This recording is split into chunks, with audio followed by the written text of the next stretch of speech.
Israel in terms of venture business. I heard, I think it is related with the previous questions. I heard OECD ranked Israel as highest in the fear of failure. Even though that, there's a lot of startup company started. So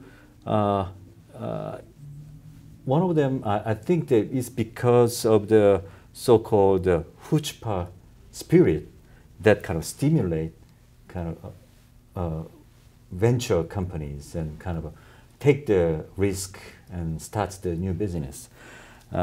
So could you kind of share that kind of Israel's unique social cultural element that accelerates the startup success? Well, you have to make a long social survey about understanding why the Israelis. But some features are very clear. What you call the chutzpah, the Israeli chutzpah, it means that you know what you want to do, and you don't listen to other people. And if you want to do it, you are doing it.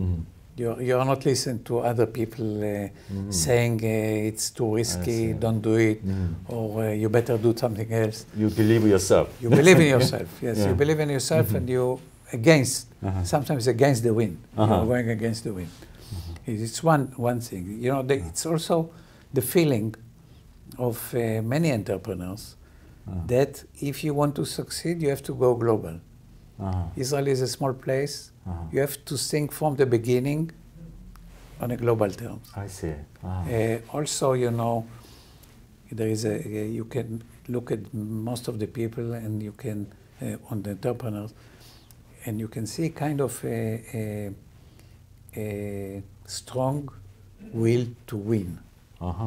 So they know that if they start, they want to win. They don't want to lose, but they lose sometimes. I mean, there is no way, but sometimes you have to lose too. Individuals are very strong. Yes, kind of but the individuals, they are strong. They very much believe in themselves. I see.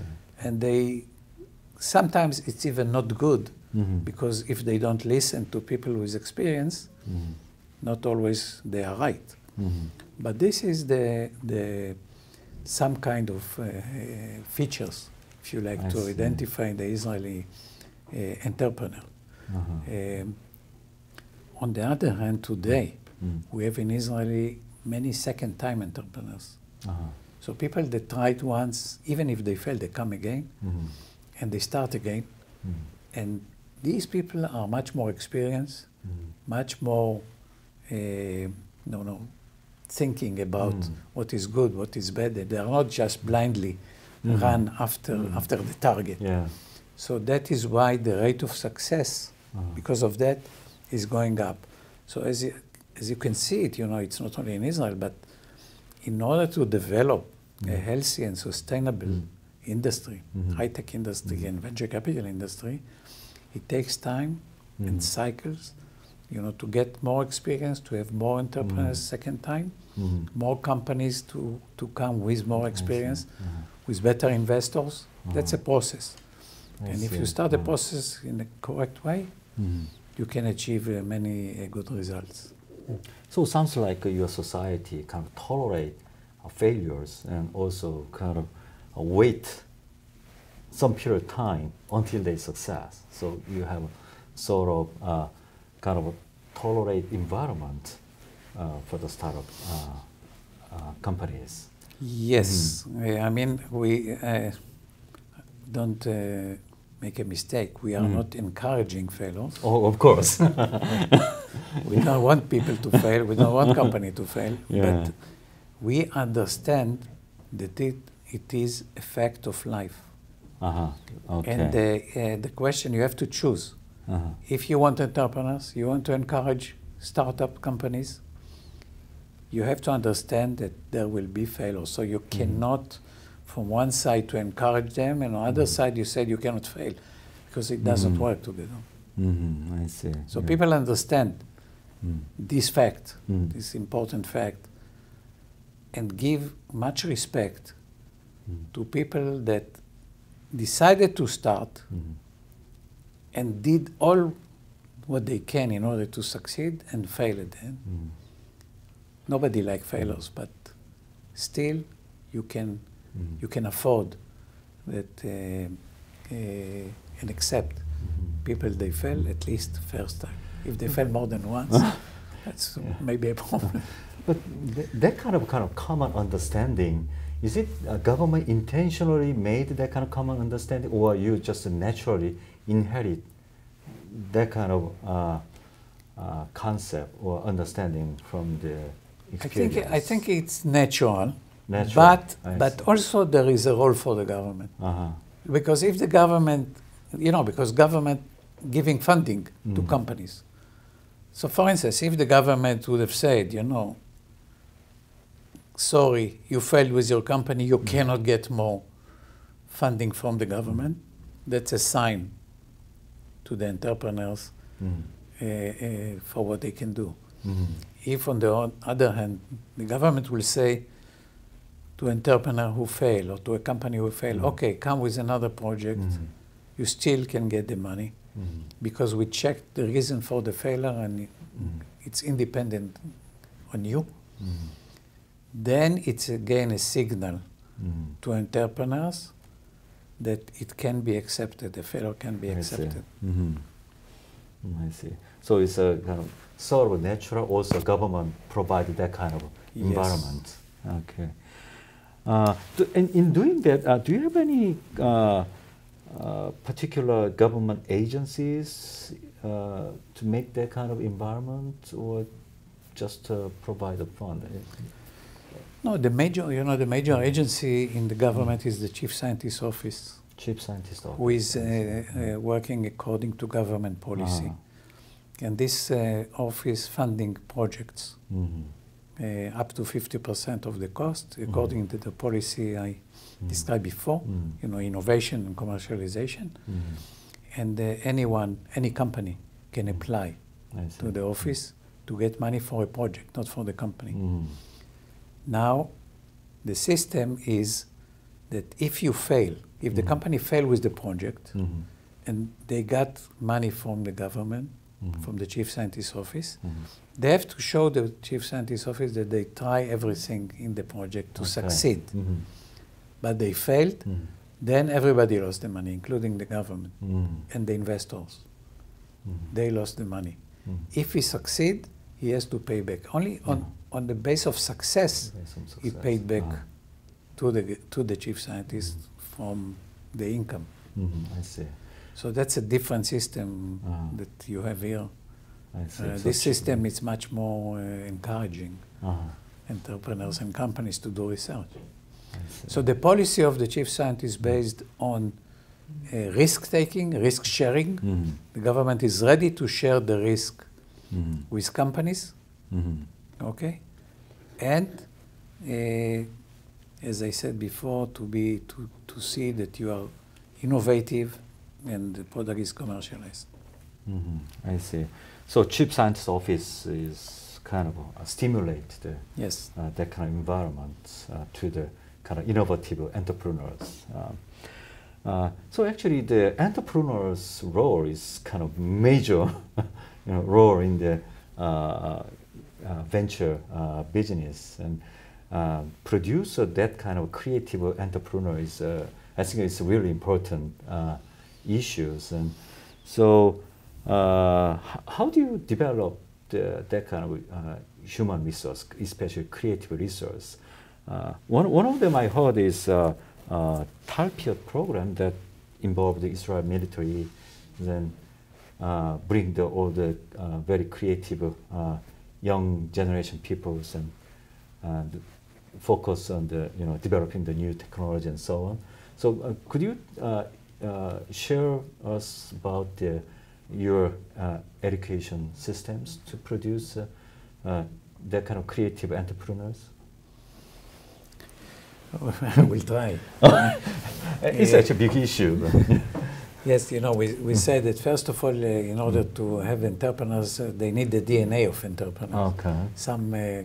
We talked before about the quality of an entrepreneur, including chutzpah and other things. So this is one thing. The other thing is the environment, that the government is responsible for it. A positive environment, encouraging environment, without any, any other way to say the contrary, is very important. And the government is very stable and persistent in this type of policy, which means to encourage companies and entrepreneurs to do more development and not to and to participate with them in the failures and in the success. There is also the education, education of people after high school. You mentioned a project, which is a project to choose the best people, the best talented people, and try to take them into the special units in the army and in the defense institutions for several years. During these years, they are, can study in the university and get a degree, even a second and sometimes third degree. At the same time, they are doing some army training.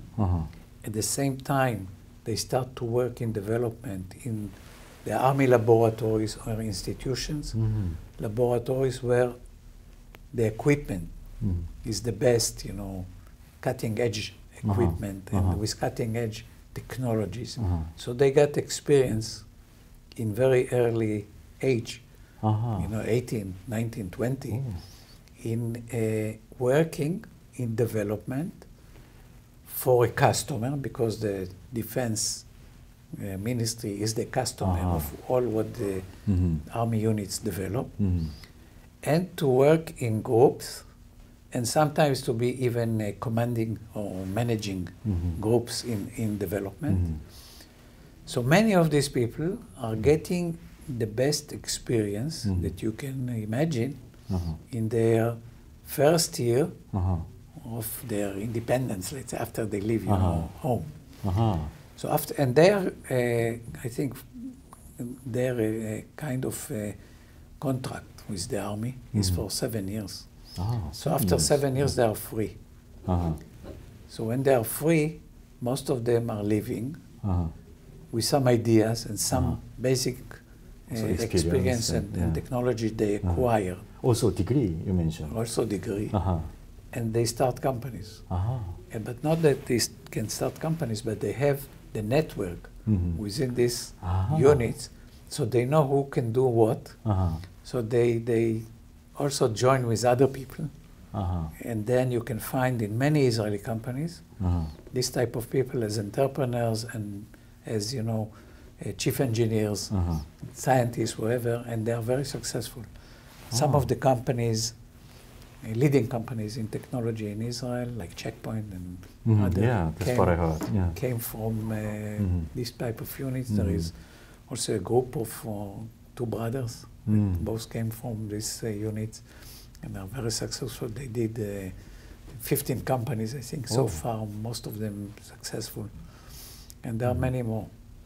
I see. So sounds like the military provide good venture ecosystems.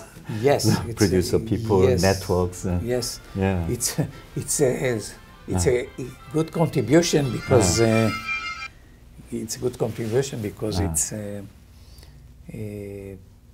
as I said, you get the experience, the best experience you can get. You work, what does it mean to work with a customer? When he can tell you exactly what he wants, and you have to develop exactly to his need. So you learn how to work according to the market need. You work with the best equipment, the best people you can find, around you, and you learn, you study at the same time. And don't forget, these people are chosen because they are the best people. In mathematics, in physics. So this is something that the state did not because they think it can help the ecosystem. We did it because of the army needs, or the defense needs. First of all, for the defense need, only for the defense need. But it comes that that's naturally part, to the civil side. Exactly, become part of the civil ecosystem. Yeah, well, that's great. So you get the two birds with one stone. Yes, sometimes it happens. Yeah. You know? Okay, that's great.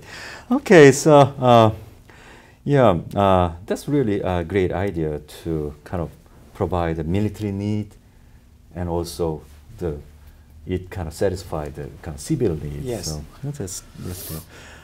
Okay, so let's kind of go to the kind of final last questions. In Korea, recently, we also want to set up that kind of venture ecosystems and vitalize the, startup companies and so on. So in doing that, could you give us your advice or tips or comments to Korea? Well, I cannot, say that I know exactly the situation in Korea, just what I hear and what I know from before. And I think the most important thing, if you want to revitalize, as you said, the venture capital here, and to increase the success chance of companies, I think you have to think a little bit more global, because it can help a lot if you open yourself to global funds, to global investors. They can help a lot. That's from our experience. I can tell you, it's not only the money they bring, it's the experience, it's the network, it's the fact that they can take you public easier in the States. They know all the, all the ways and the bypasses in order to get it done. They have good connection with the big companies, so they can make this happen. If they think there is a good company here, they can make the connection with a potential buyer. I mean, what you need, what you can get from these global partners is also some good success stories. Because if they think something is going good here and can be a good exit, these are the best PR people for you. Because they will say, look how good we did in Korea, as they said about Israel. Part of, the name or the brand name that we acquired, let's say, during the last years is because of these investors that came, succeeded in their investment, and they told the world that what they did. Yeah. So sounds like the globalization is the kind of key factor for the. Yes, I think so. I don't know. There are other factors here you have to change. But from your experience, I think I think that this is I think this is what still missing here, because you have good people, you have good education. You have maybe the entrepreneurship is not with the same features as we described before, and there are things that you can change in the environment, but this would take more time. The thing that can be fast is to engage with foreign investors, but it's not easy to get them here. So you have to think about how much you want them, and then what kind of incentives you're ready to Okay, I see.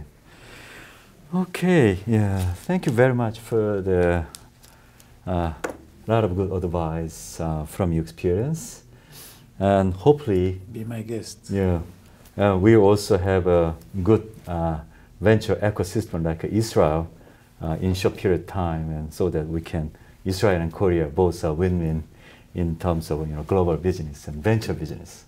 Yes, I'm sure that we can find ways to cooperate and to help each other, because both sides, in many things, we are similar.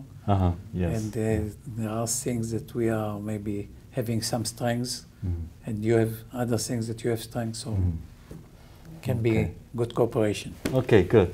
Okay, thank you very much. Thank you. Thank you.